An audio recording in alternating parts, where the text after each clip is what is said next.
Okay, maaari na kayong umupo. At nakakatuwa naman at kayo ay marunong nang tumayo dito sa harap para magpagamit sa ating Panginoon. At sa mga susunod, yung mga nahihiya, huwag kayong mahiya. Amen? Lahat yan ay natututunan natin. Iaayos tayo ng Panginoon para tayo ay matutong tumayo na magpagamit, magpuri sa ating Panginoon, bagamat yung iba ay bata pa, yung iba ay nagdadalaga na, nagbibinata, at yung iba ay binata na, yung iba tatay, nanay. Patuloy tayong magpagamit sa Panginoon kasi wala namang edad na kung kailan tayo pwedeng magpagamit sa Panginoon. Habang bata pa po tayo, habang bata pa po kayo, ay ipagamit ninyo yung buhay para sa kapurihan ng ating Panginoon. Amen? Amen. Palakpakan natin ang Panginoon. Yung malakas na palakpak sa Panginoon. Sabay-sabay nating isigaw, praise the Lord! Praise the Lord! Yung mas malakas! Praise the Lord! Yung mas malakas pa! Praise the Lord! Palakpak pa para sa Panginoon. Hallelujah! Ngayong umaga ay pag-aralan po natin ang patungkol po sa panalangin. Sino po yung nananalangin dito? Para pag-aralan natin itong panalangin para tayo ay matutong manalangin sa Panginoon. At dahil ang panalangin, ang prayer ay komunikasyon natin sa Diyos. Ano yung panalangin? Komunikasyon natin sa Diyos. Komunikasyon natin sa Diyos. Ngayon, kahit magkakalayo tayo, may komunikasyon tayo. Ano yon? Sa chat. Nag-uusap-usap tayo sa chat, may group chat tayo, may pinag-uusapan tayo doon, kung sino yung magagamit, kung ano yung sasabihin, sinasabi sa chat, at yun yung komunikasyon natin. Nagkakaroon tayo ng usapan. At ngayon naman, pagdating sa Panginoon, ang komunikasyon natin sa Diyos ay panalangin. Tayo ay nandito sa ibabaw ng lupa, ang Panginoon ay nasa langit. So, ang sabi ng Isaiah, chapter 66, verse 1, ang aking paa ay nasa lupa at ang aking trono ay nasa langit. So, kung titingnan po natin, gaano ba kalayo ang lupa at sa langit? Yung nakikita natin dyan sa lapaap, yan ay unang langit pa lang. May pangalawa pang langit, yung kung saan nakalagay yung mga galaxy, kung saan nakalagay yung mga buwan, yung mga bituin, yun po yung pangalawang langit. So, mula sa unang langit hanggang pangalawang langit, malayo pa po, ilang milya pa po ang layo. At iisa pa lamang ang nakaakyat sa buwan, yan ay si Neil Armstrong. At mula doon sa buwan, kung saan nakalagay yung buwan at sa mga nakalagay yung mga star, meron pa pong pangatlong langit, which is the throne of God. So, napakalayo. Nandito tayo sa lupa, pero ang Diyos nasa kanyang trono. Ngayon, papaano niya maririnig ang ating panalangin? Na kahit hindi tayo pwedeng sumigaw, kahit taimtim ka lang o kahit pabulong lang yung panalangin mo, ay naririnig ng Panginoon. So, unang-una, bakit panalangin? Why prayer?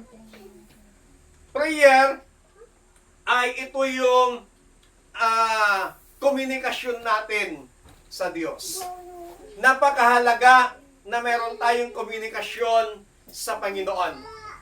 Yung mga kapatid natin, yung mga magulang natin na malayo sa atin, yung mga mahal natin sa buhay na malayo sa atin, ang ginagawa nating komunikasyon sa kanila ay through chat, tawag, minsan video call, para makausap natin sila, magkaroon tayo ng komunikasyon. Na ganun din sa ating Panginoon, napakahalaga na tayo po ay magkaroon ng panalangin, ng komunikasyon natin sa Panginoon. So napakahalaga na habang bata pa po kayo, ay matutunan nyo ng magkaroon ng komunikasyon sa Panginoon. Halimbawa, simple lang ang panalangin, hindi po pagandahan ang panalangin. Simple lang. Yung sinabi mo na, Panginoon, salamat po sa araw na ito, iningatan mo ako. Panalangin na po yun. Kapag meron pagkain, sasabihin mo, Panginoon, salamat sa pagkain ito. Panalangin na po yun.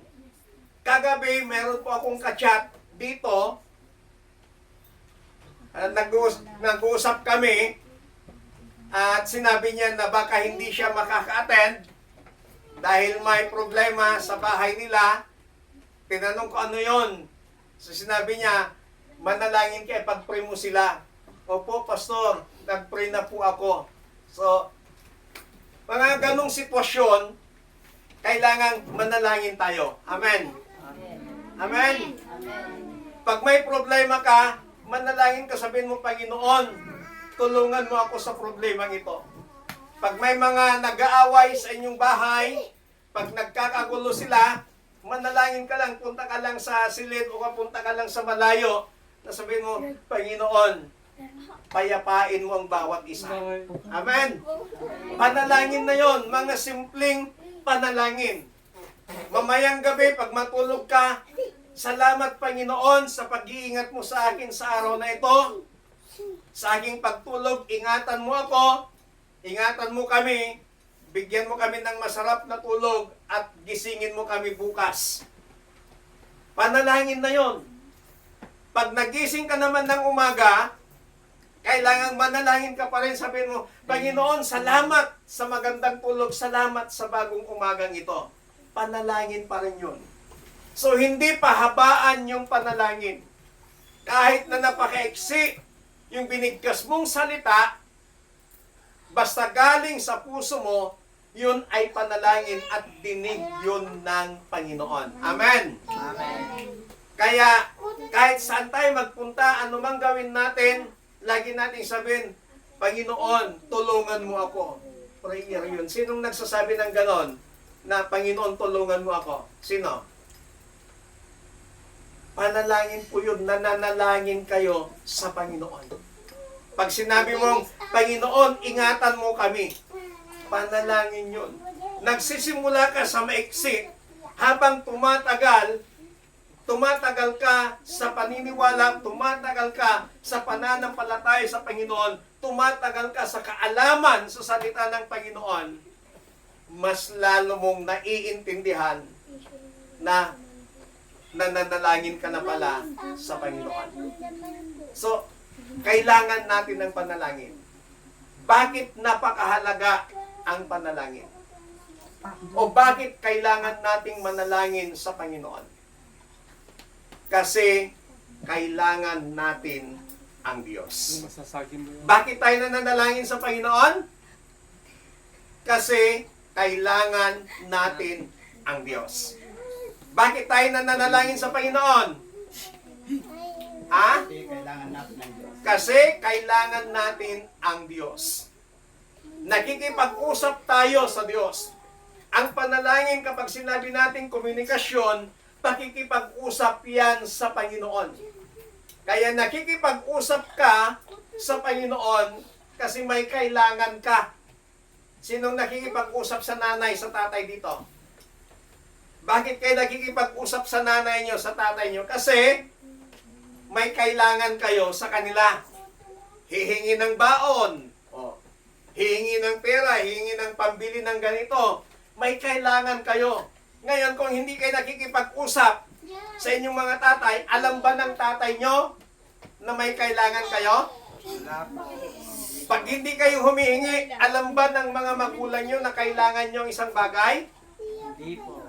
Kaya, nakikipag-usap tayo sa ating mga magulang kasi may kailangan tayo. May kailangan tayo sa kanila. Sinasabi, pinapaalam natin sa kanila ang kailangan natin. Kaya sa umagang ito, mga kapatid, habang bata pa po kayo, habang nagsisimula pa lang tayo sa gawain ng Panginoon sa lugar na ito, matutunan na ninyong manalangin. Halimbawa, ikaw yung na-assign na dito ay tatayo para sa opening prayer. Sabihin mo lang, tatayo ka dito, sasabihin ng MC, tinatawagan ko si Angela para pangunahan tayo sa panalangin. Tatayo ka dito sa harap, sasabihin mo, manalangin po tayo. Panginoon, salamat sa araw na ito na nagkakatipon kami para ikaw ay aming sambahin at purihin. Samahan po ninyo kami, Panginoon, upang makapagbigay papuri kami sa iyo. Sa pangalan ni Jesus. Amen. Panalangin na yon. Amen? Simple lang, panalangin, hindi po pagandahan ng panalangin. Ang gusto ng Panginoon, kung ano talaga yung laman ng ating puso, yun yung sasabihin natin sa Diyos. Pag may problema ka, wala kang baon, wala kayong pera, may problema sa bahay, manalangin ka, Panginoon, tulungan mo ang pamilya ko. Panginoon, tulungan mo ang mga magulang ko. Panginoon, i-provide mo yung aming pangangailangan. Panalangin na po yun. Humihingi ka na sa Panginoon. Humihingi na tayo sa Panginoon. Kaya sa umagang ito, sana sa mga susunod na mga pagtitipon natin, ay matuto na tayong manalangin sa Panginoon. Na kahit saan tayo magpunta, ikaw yung mangunguna na manalangin sa Panginoon. Bago ka matulog mamayang gabi, sabihin mo, Panginoon, salamat sa araw na ito, iningatan mo ako. Gabayan mo ako sa aming pagtulog, ingatan mo kami. Kinabukasan, bago ka babangon, bago mo titingnan ng cellphone mo, Panginoon, salamat sa pagtulog. Salamat sa bagong umagang ito. Ingatan mo na naman kami sa maghapong ito. Mga panalangin nyo, dapat lagi tayong makipag-communicate. Dapat lagi tayong makipag-usap sa ating Diyos na buhay. Kaya, ako kahit nagdadrive ako, Panginoon, ingatan mo ako sa daan. Panginoon, tulungan mo ako. Ganun ako habang nagmamaniho. Hindi naman na pag manalangin ka, kailangan mong ipikit ang iyong mga mata. Ipag ipinikit ko yung mata ko, baka madisgrasya ako sa daan. Ang panalangin, hindi mahalaga kung nakapikit ka o hindi. Basta nakikipag-usap ka sa Panginoon. So, ang panalangin ay komunikasyon natin sa Diyos. Bakit tayo nananalangin? Kasi kailangan natin ang Diyos. Kaya, patuloy tayong manalangin sa Panginoon. Amen? Amen. Palakpakan natin ang Panginoon. Tayong lahat ay tumayo. At sundan ninyo ako sa aking panalangin. Panginoon, salamat sa umagang ito. Sa umagang ito, Natutunan namin ang isang komunikasyon namin sa iyo, ang panalangin. Panginoon, hindi kami marunong manalangin. Pero hinihiling namin ang iyong banal na Espiritu na tumulong. Tulungan kami. Turuan kami kung paano manalangin sa iyo. Salamat po sa pangalan ni Jesus. Amen. Ako na lang yung mananalangin, huwag niyo na akong susundan.